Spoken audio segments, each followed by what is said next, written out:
All right, how's everybody doing today? Hotep, hey, this is Michael Imhotep, founder of the African History Network, host of the African History Network show. I'm a talk show host, researcher, lecturer, writer, and historian. So it is Friday, May 28th, 2021, and we are live. So I wanted to come on for a few minutes and talk about the Saturday online course that I teach, 12 noon to 2 p.m. Eastern Standard Time. Ancient Kemet, the Moors, and the Maafa, understanding the transatlantic slave trade, what they didn't teach you in school. So I wanted to give a brief preview of the online course. So it meets on Saturdays, 12 noon to 2 p.m. Eastern Standard Time. Next class is Saturday, May 29th. 2021. It's a 9-week online course that I teach, and we deal with thousands of years of history, and we deal with what led up to the transatlantic slave trade taking place. And we try to deal with this information as much as we can chronologically, okay? And, we deal with a timeline of history, dealing with about 5 million years of history. So I want to do a brief overview here. How's everybody doing? Share this broadcast on your social media platforms.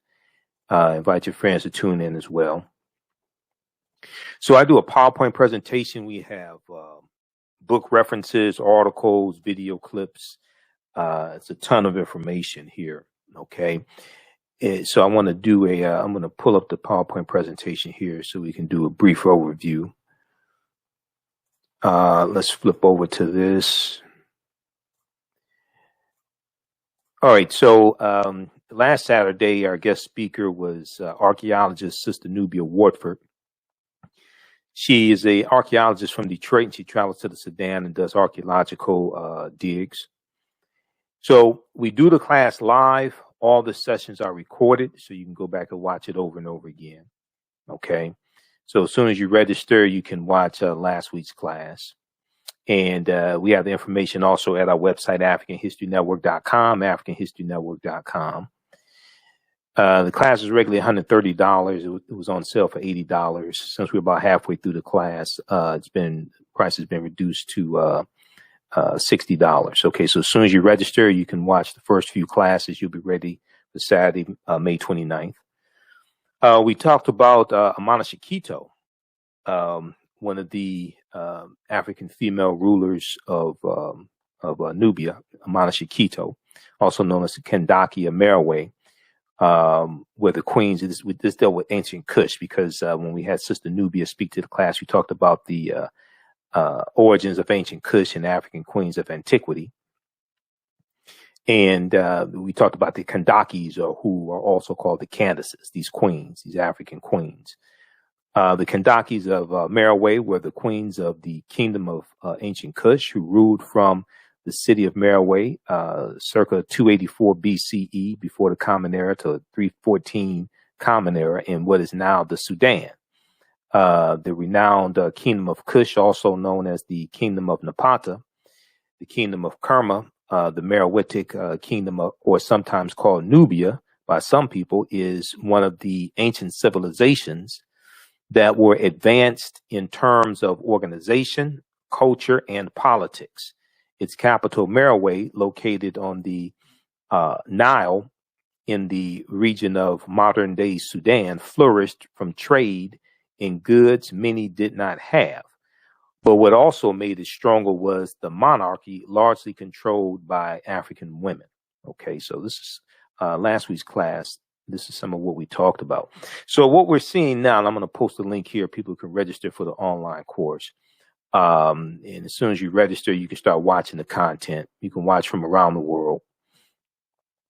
What we're seeing now taking place across the country, we see an attack on teaching history pertaining to African Americans. We see an attack on the 1619 Project. We see an attack on what's called critical race theory. And Republicans are attacking this, even though most of them have no clue what critical race theory is. Okay, and they're just lumping into a category teachings about race that they don't like and calling that critical race theory. So I'm going to give you a brief overview of what we cover in the class, but we have to look at what's taking place right now, okay, in this country. There's a concerted effort to suppress the teaching of the history of slavery properly, teaching the history of slavery, really teaching the history of systemic racism and things like this. There's a concerted effort in Republican-dominated states where you have Republican governors, Republican state legislatures, to keep this history from being taught. If we look at what's taking place right now with the commemoration of the Tulsa Race Massacre, we see that there was a concerted effort for at least 50 years to suppress what actually happened in Tulsa, Oklahoma, and keep it from being taught in schools, keep books from being written, etc. And even today, the Tulsa race, the Tulsa Massacre Commission, the Commemoration Commission, they've raised $30 million for the commemoration that's taking place. And none of that money has gone to the survivors of the Tulsa Race Massacre or their families. None of that money has gone to them. The Tulsa Race Massacre Centennial Commemoration, okay, in Oklahoma, is controlled by white people, controlled by Republicans, and they don't want to pay reparations to the survivors and their descendants, anything like this. So you still have this fight to keep the history from being taught. Whoever controls the teaching of the past will control the trajectory of the future. Whoever controls the teaching of the past will control the trajectory of the future. Okay, so if we look here, this was one recent article. This is from March 4th, 2021. Mock slave auctions, racist lessons, how U.S. history class often traumatizes, dehumanizes Black students. And every February, I talk about what I call slave lessons gone wrong, and lessons like Black History Month lessons in schools where they talk about slavery, etc.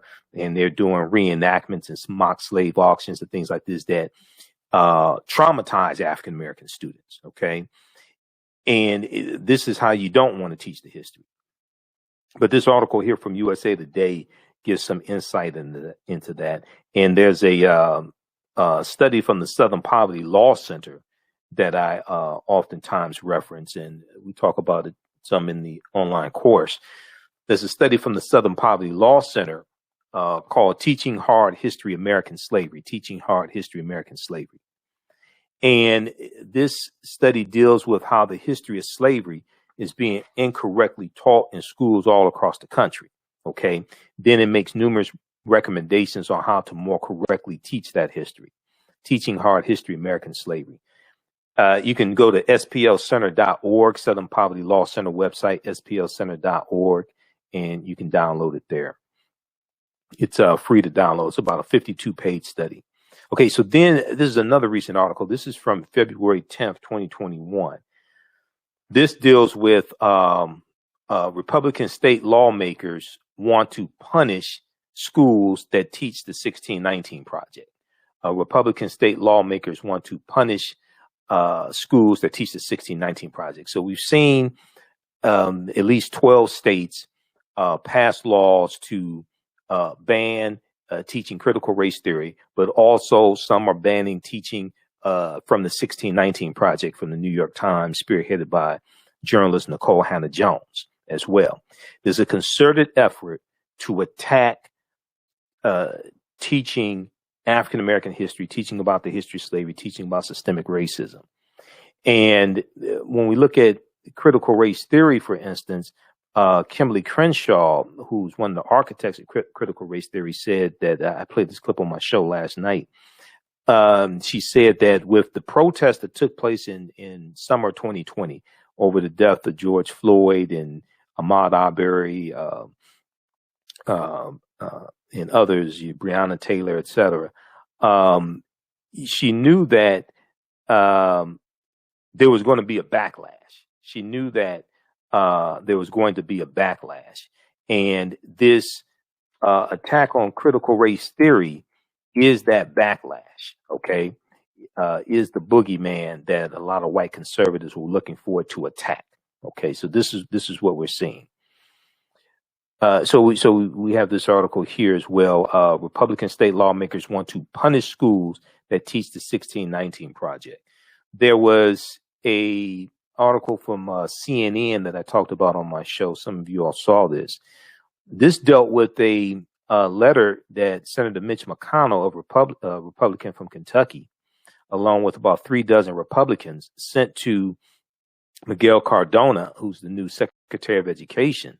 McConnell sends letter to Education Secretary demanding removal of the 1619 Project from federal grant programs.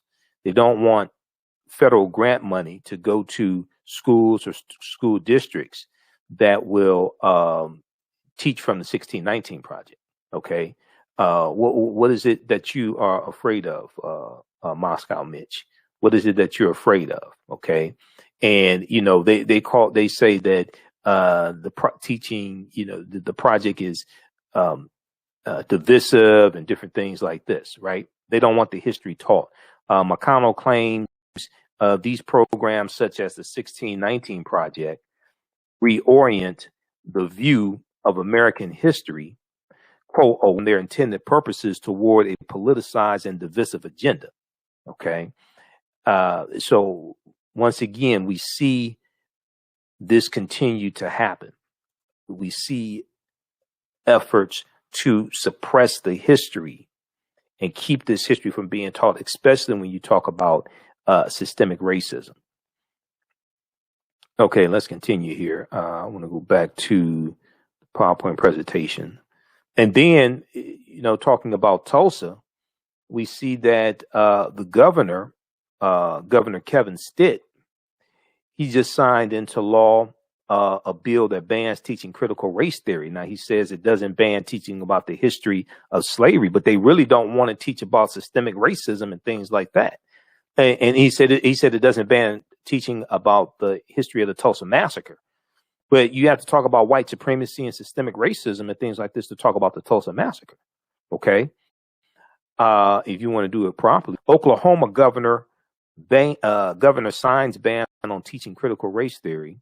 Oklahoma public school teachers will be prohibited from teaching certain concepts of race and racism under a bill signed into law by Governor Kevin Stitt. He's the governor of Oklahoma. Okay, this is where Tulsa is. This is where you're having this 100th commemoration of the Tulsa Race Massacre.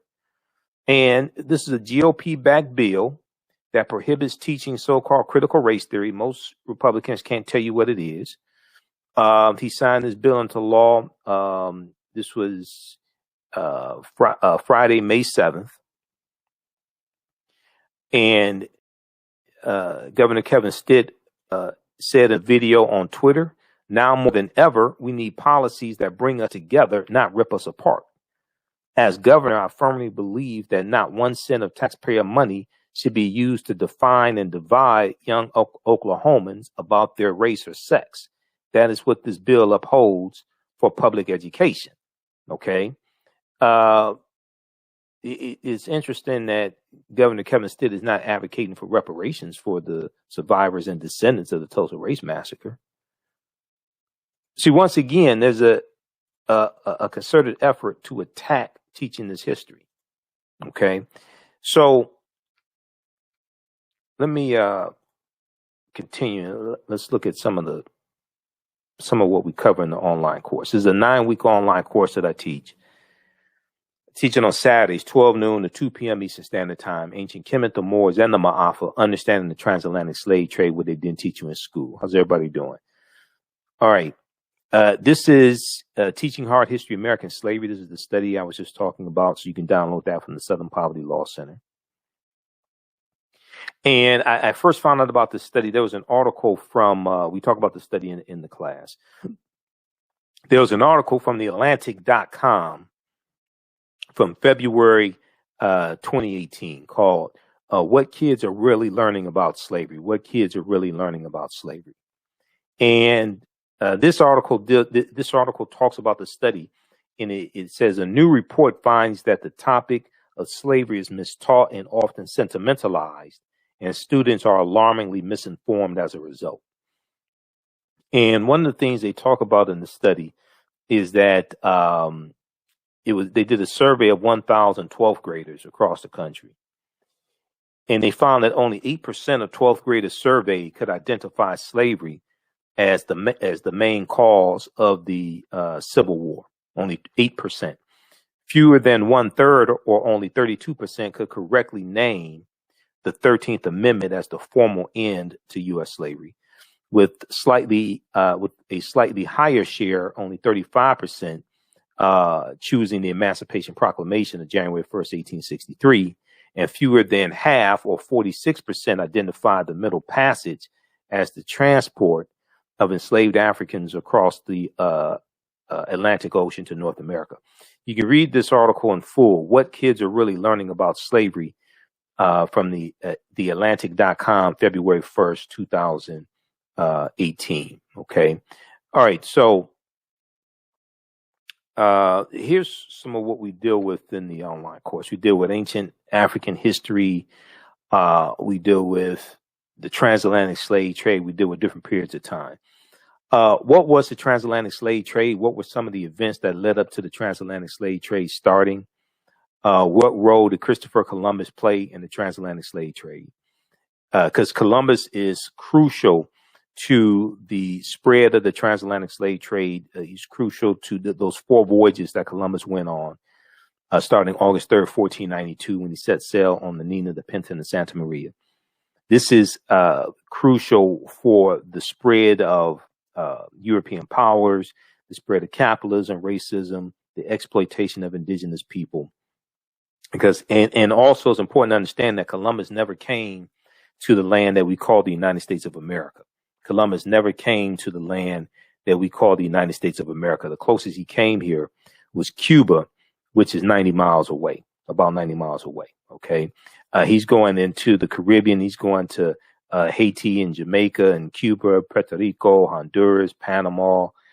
The land we call the United States of America, Columbus never comes to this land.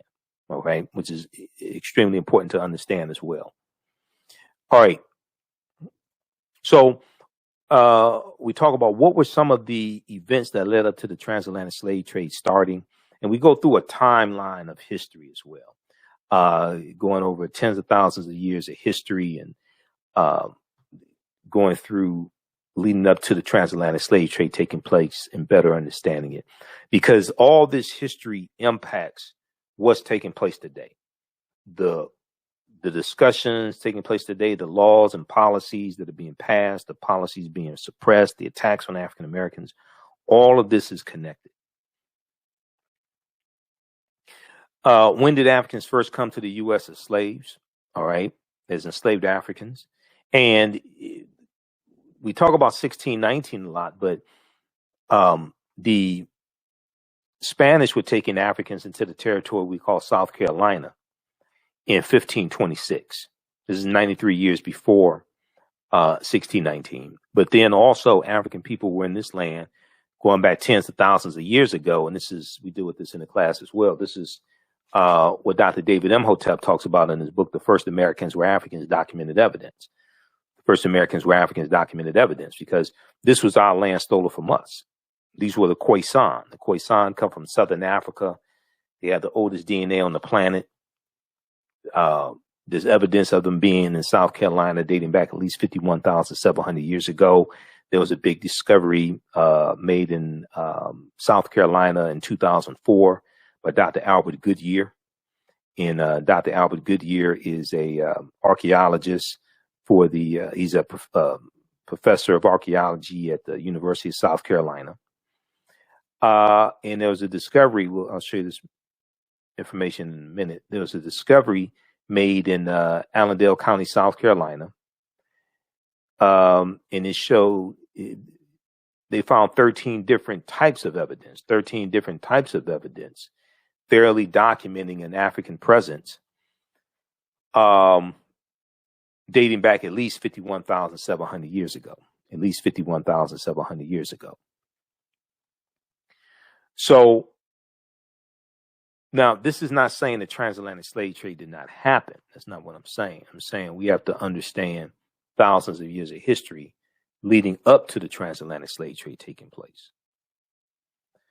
All right, so we deal with when did Africans first come to the U.S. as enslaved Africans, and who was here prior to that. Also, extremely important to understand. African people were in this land before Native Americans came into existence. Okay, we were here before the people who we call Native Americans came into existence. Once again, this does not mean that the transatlantic slave trade did not happen. Yes, it did. But you have to understand tens of thousands of years of history prior to the transatlantic slave trade taking place. Did Africans sell themselves into slavery? We deal with that complicated history because the way it actually happened is not usually properly taught. Were African people in America before the slave trade? Absolutely. The 800 we deal with the 800-year occupation of Europe by the Africans known as the Moors. And the Moors are taking the teachings from ancient Kemet, ancient Egypt, and from the Nile Valley region of Africa. They're taking this into Europe. These teachings are going to bring Europe out of the Dark Ages. Then Europe goes into another age called the Renaissance age, an age of enlightenment. And everything that we taught Europeans is going to come back to kick us in the behind. Okay, and we're going to see how all this is going to lead to the transatlantic slave trade taking place. Oftentimes, when the transatlantic slave trade is taught, they start in the 15th century, mid 15th century. They may start with 1441 with the Portuguese going into Mauritania. And they act like this is the first time that Africans came in contact with Europeans. Europeans came in contact with Africans. No. And I'm not talking about Greece and Rome. I'm talking about just go back a few hundred years before the transatlantic slave trade starts. The Europeans are dealing with the African Moors all throughout Europe. Okay. And a resentment is going to build up. You know, the transatlantic slave trade is really a continuation of the wars that the Africans and the Europeans were fighting in Europe. And Europeans dealing with the African Moors, and the Moors are intermixing into the European population, changing the complexion of Europeans to various extents, depending upon which European country you're talking about, especially in Spain and Portugal. Especially in Spain and Portugal, we see it in Italy, we see it in Sicily, okay, to a lesser extent in England, but it's going to take place in England as well. This is how you get the Queen Charlotte Sophia, who you see portrayed in the the show Bridgerton. Queen Charlotte Sophia was of African Moorish descent on her mother's side of the family, at least. Possible on her father's side of the family as well, but at least on her mother's side of the family. Okay, so we deal with shocking archaeological evidence, shocking archaeological discoveries that are causing experts to rethink everything. And when these archaeological discoveries come out, they keep having to push the timelines back. Okay, they keep having to push the timelines back, and they say this is causing us to rethink everything. And this new archaeological discovery is coming out every other week. Insurance companies that took out insurance policies on slave ships and enslaved Africans on the plantations. We talk about Freemasonry, America, and the founding fathers. All right. Or, you know, Dr. Francis Cress Wilson called them the foundling fathers. But the free understanding the Freemasonry is important because that's coming from taking you back to the Egyptian mystery system, and it's taking you back to the teachings in the lodges in ancient Kemet. And these are the teachings that the Moors are going to take into Europe, and Europeans are going to learn this information. We do with the origins of the term America, Africa, and it's so much we do with in the class. It's a 9-week online course. I'm just giving you just a brief overview here. I talk about the problem with slave movies and why we're being bombarded with slave movies and slave themed TV shows. We have the new Underground Railroad TV show. And I tell you right now, the slave movies, I don't watch slave TV shows, number one. I don't do that. Two, slave movies, I don't go to the theater. I can't watch that in the theater. It's too traumatizing. I have to watch it when it comes to cable or get it on DVD or something like that, or pay-per-view, digital download, whatever it is. And I have to watch it in bits and pieces because it's traumatizing. But you know, okay, well, I'll leave it there with the. Oftentimes, these sometimes with slave themed TV shows, people may mean well,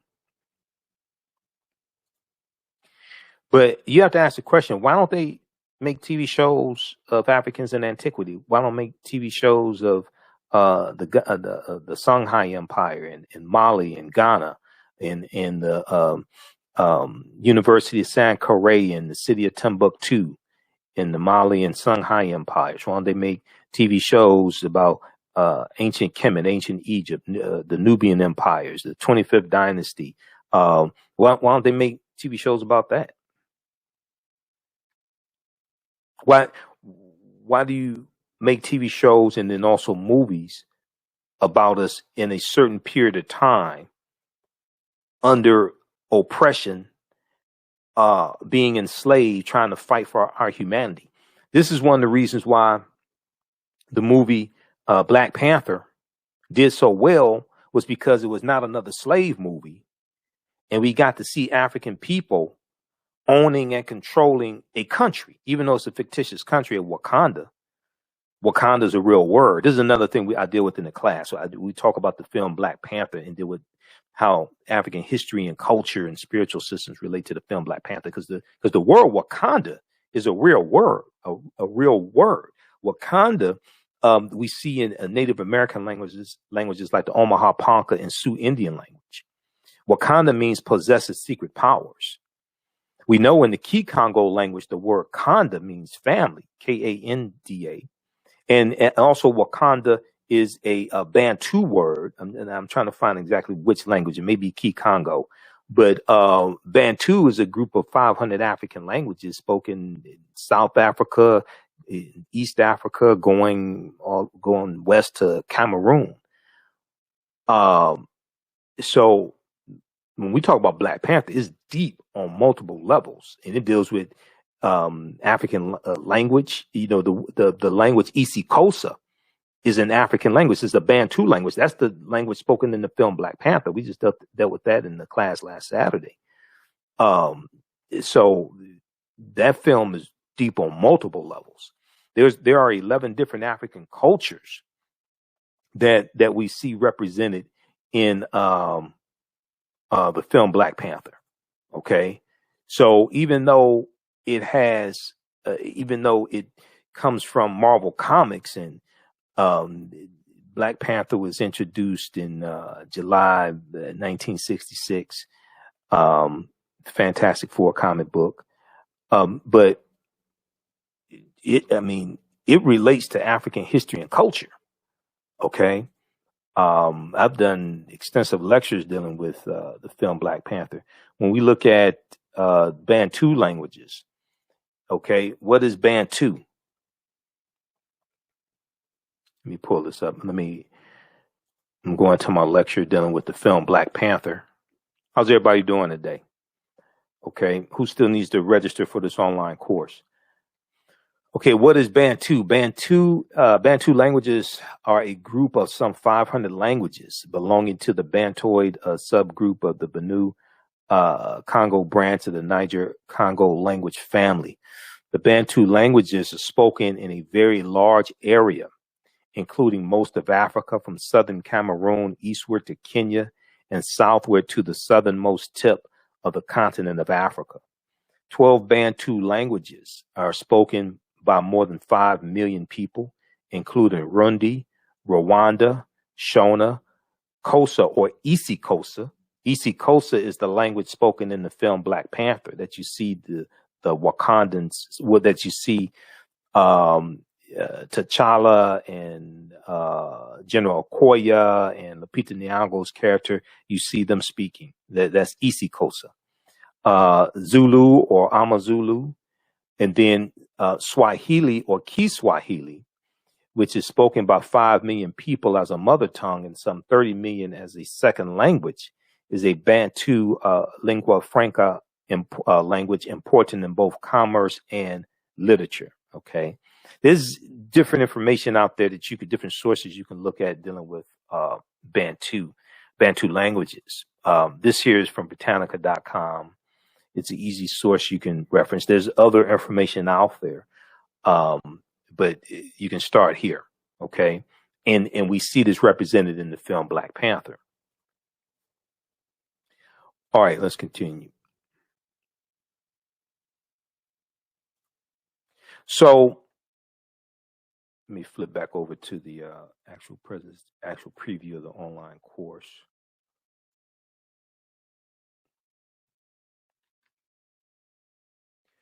All right, so these are some of the things that we deal with in the online classes. A 9-week online course. It meets Saturdays 12 noon to 2 p.m. Eastern Standard Time. So I do the class live, and all the sessions are recorded, so you can go back and watch them over and over again. You can join us in class live. You can ask questions in class. There's a text chat, so you can ask questions in class as well. You can see me. I can't see you. All right. But all the sessions are archived, so you can go back and watch them over and over again. You still have access to the classes even after the course is over with. So we deal with the problems with slave movies. Why are we being bombarded with slave movies and a slave-themed TV show?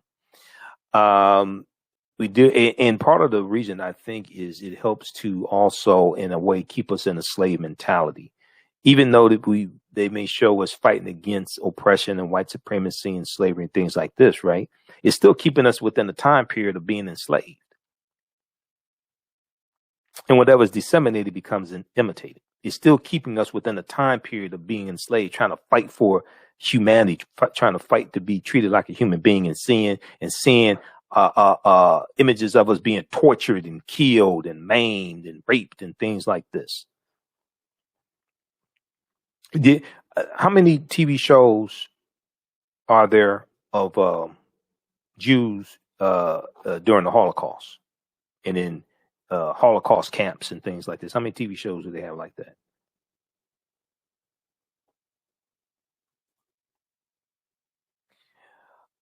We do it Alset and Heru, who the Greeks called Osiris, Isis, and Horus, and the origins of the Immaculate Conception story.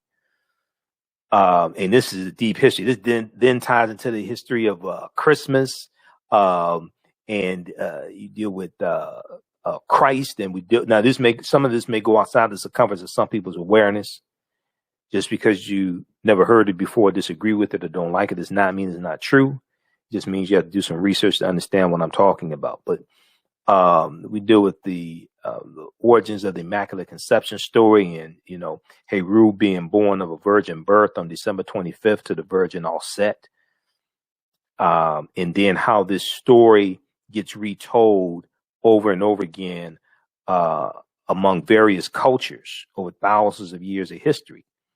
And you look at the word Christ, if you look at the word Christ in the dictionary, it takes you back to Christos, the Greek Christos, Christ meaning anointed. Christ is a title, not a name, but it takes you back to the Kemetic, the Egyptian Ka-rest, K-A-R-S-T, Ka-rest, meaning the rising of the spirit, Ka meaning spirit, and rest meaning to rise, the rising of the spirit. We see where these concepts come from, the origins of these concepts, and they go through the filtration system of various cultures, and they become Europeanized and corrupted, etc. But you still can trace it back to the source. We do it links to ancient Kemet or Egypt, Kemet being one of the original names of Egypt, and early Christianity. Freemasonry in America. We'll also talk about the fake Willie Lynch letter 1712, because Willie Lynch never historically existed. The letter has been proven to be a fraud. The words in the Willie Lynch letter that didn't even exist in early 18th century in 1712. So Professor Manu Mpem, who I've interviewed a number of times, Professor Manu Mpem has done extensive research on the fake Willie Lynch letter 1712. And at his website, he has he has some essays he's done. Death to the Willie Lynch Letter. Manuampim.com. Manuampim. Manuampim.com is his website. You can check that out there. Okay. So these are some of the things that we deal with in the online course that I teach. We also have I'm going to post a link here again so you can register. It's also on the homepage of our website, AfricanHistoryNetwork.com, AfricanHistoryNetwork.com. So when you go to the website, you scroll down, you see the information for my radio show. I'm on Monday through Friday, 9 p.m. to 11 p.m. 11 p.m. to midnight, Monday through Friday, Eastern Standard Time. Sundays, 9 p.m. to 11 p.m. on 9:10 a.m. the Superstation WFDF, and we broadcast here on our Facebook fan page, the African History Network, and my YouTube channel, Michael Imhotep, my YouTube channel. You can listen to audio podcasts here. You can download the iHeartRadio app, listen to the show live, and you can listen to the different shows on 9:10 a.m. the Superstation WFDF. I'm a radio talk show host here in Detroit. You can click here to read articles that I've written. We have the information for the online course here. You see the flyer. So the course has been discounted down to $60. It's a 9-week online course. We're about halfway through the course, so it's been discounted to $60. You can click right here to register. It takes you to the next page, and click here to enroll. So as soon as you enroll, you can start watching the content. You can watch last week's class, and you'll be ready for our next class, which is Saturday, May 29th.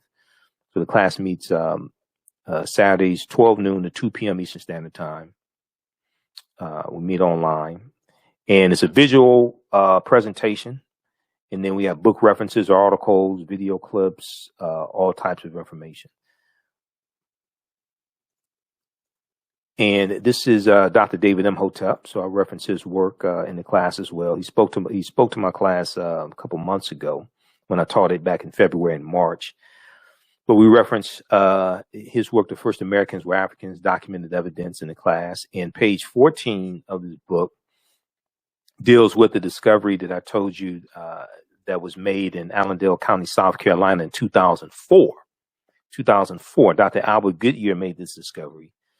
And they found 13 different types of disciplines 13 different types of evidence to thoroughly document an African presence in this country going back at least 51,700 years ago. They found artifacts, architecture, campsites, carvings, Egyptian writings, footprints in lava, genetic M174D haploid groups dealing with DNA and genetics. They found linguistics, paintings, skeletons, skulls, structures, and tools. 13 different types of evidence to document an African presence in this country going back at least 51,700 years ago. Now, here is a picture of Dr. Albert Goodyear. This is an article from ScienceDaily.com. ScienceDaily.com is a scientific website. They have all types of scientific discoveries there, archaeological discoveries. This article is from November 18th, 2004. It's called New Evidence Puts Man in North America 50,000 Years Ago. Here's a summary of what the article says. This is the summary from ScienceDaily.com. It's not my summary. It's the summary from ScienceDaily.com. It says, radio tests of carbonized plant remains where artifacts were unearthed last May along the Savannah River in Allendale County by University of South Carolina archaeologist Dr. Albert Goodyear indicate that the sediments containing these artifacts are at least 50,000 years old, meaning that humans inhabited North America long before the last ice age. These were the Khoisan, who come from southern Africa. They go all around the world. They have the oldest DNA on the planet. These are the short-statured Africans, ancestors to Dainu and the Twa. We were here even before Native Americans came into existence. This does not mean the transatlantic slave trade did not happen. That's not what I'm saying. I'm saying we have to understand like the last 50,000 years of history. We were here tens of thousands of years in this land before the transatlantic slave trade took place. Yes, it did happen. But you have to understand thousands of years of history before the transatlantic slave trade happens. All right, so those are some of the things we deal with in the online course. I'm going to post a link here. Once again, you can register for it. You can watch from around the world. You can watch on your tablet also, and a lot of smartphones work. It's best if it's on a larger screen, but a lot of smartphones you can watch it on. Also, if you watch online, like on a computer or tablet, Google Chrome, that web browser works best. Google Chrome works best if you the course. All right, so be sure to listen to my show Sundays, 9 p.m. to 11 p.m. Eastern Standard Time, and Monday through Friday, 11 p.m. to 12 midnight Eastern Standard Time. And we broadcast here, and we're also on 9:10 a.m. Superstation WFDF in Detroit. And if you can listen around the world, you can download the iHeartRadio app and listen live. Also, if you'd like this type of information, you want to support the African History Network, you can do so through Cash App, $ the AHN Show through Cash App, $ the AHN Show through Cash App, or through PayPal, paypal.me /the AHN Show, paypal.me /the AHN Show. Okay. So this is just a brief overview of some of the things that we deal with in the online course. It's a 9-week online course. Like I said, we deal with thousands of years of history. We deal with ancient Kemet, ancient Egypt, Nubia, Ta-Nehisi. We deal with Ghana, Songhai, Mali. This is something very important also. I talked about Freemasonry. And we see the Tekken here. The Tekken is a ancient African symbol of resurrection coming from the story of Aset and Heru. But it's also the Washington Monument. The Washington Monument is a Tekken. We know George Washington was a Freemason. We see symbols of ancient Africa that are incorporated into Freemasonry. But very quickly here, if we look at Egypt on the Potomac is one of the books that I reference in the course. You don't have to buy any of these books to follow along in the class, but if you want to get them for your personal library, for your children, etc., that's fine. Also, your children can use the online course. I would say it's PG-13. Okay, I don't curse a lot. It's not overly graphic or things like this, but we're dealing with some adult subject matter because we're dealing with history and slavery, etc.